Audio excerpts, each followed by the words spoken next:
Good morning बच्चों। आज हम कर रहे हैं कक्षा 4 पाठ नंबर 6। पाठ का नाम है बुराई का बदला। हम इस पाठ को समझने के लिए सबसे पहले शिक्षण संकेत पढ़ेंगे। प्रस्तुत कहानी में बताया गया है कि बुरे लोगों का डटकर मुकाबला करना चाहिए, क्योंकि बुरे लोगों में डटकर मुकाबला करने का साहस नहीं होता।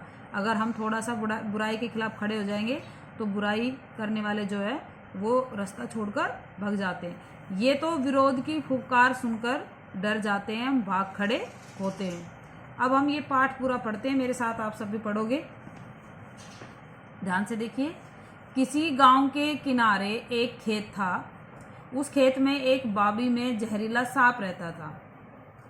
बाबी यानी जो जिस सांप का जो बिल होता है, वह भोजन की तलाश में अपनी बाबी से निकलकर खेत में इधर उधर घूमता रहता था।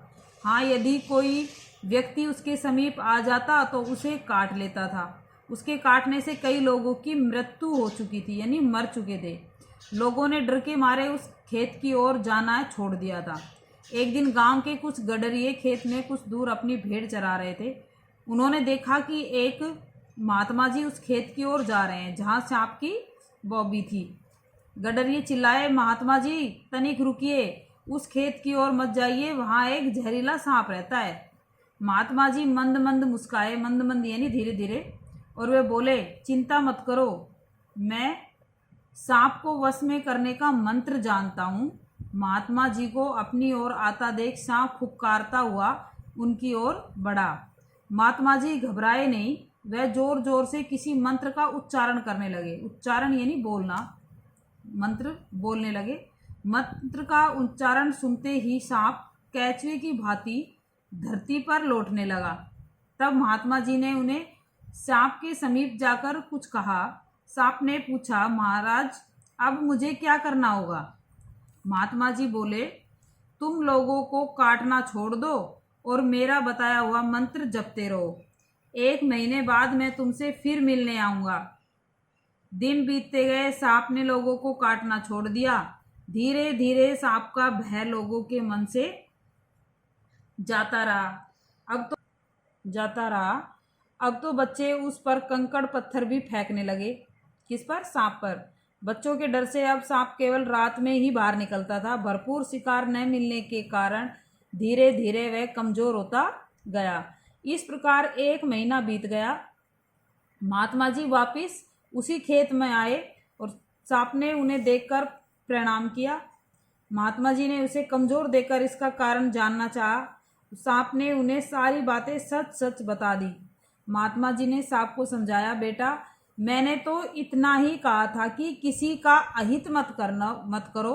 मैंने ये कब कहा था कि दुर्व्यवहार और अत्याचार करने वालों से अपनी रक्षा न करो।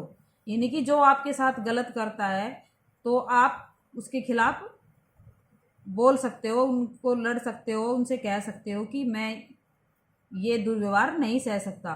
तुम अपना विरोध प्रकट करने के लिए फुंकार तो सकते ही थे। बच्चों, इस कहानी में एक बड़ी सीख छिपी है। क्या? हमें बुराई तथा अन्याय को चुपचाप सहन नहीं करना चाहिए, क्योंकि ऐसा करके हम बुराई और अन्याय को बढ़ावा ही देते हैं। यानी कि बुराई को हम बढ़ाने का काम करते हैं अगर हम उस बुराई के खिलाफ नहीं बोलेंगे तो। भले लोगों की फुफकार ही बहुत होती है एवं बुरे लोगों में डटकर सामना करने का साहस नहीं होता। वे विरोध की फुफकार सुनकर डरेंगे और भाग जाएंगे। ये महात्मा जी सांप को सीख दे रहा है कि इतना अन्याय और अत्याचार सहने की जरूरत नहीं है।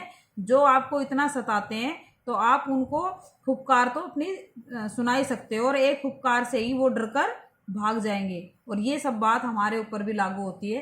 कभी भी हम अन्याय और बुराई के को सहन करने की जरूरत हमें नहीं होती, हमें उनके खिलाफ लड़ना चाहिए। अब आज का कक्षा कार्य हम करेंगे शब्दार्थ।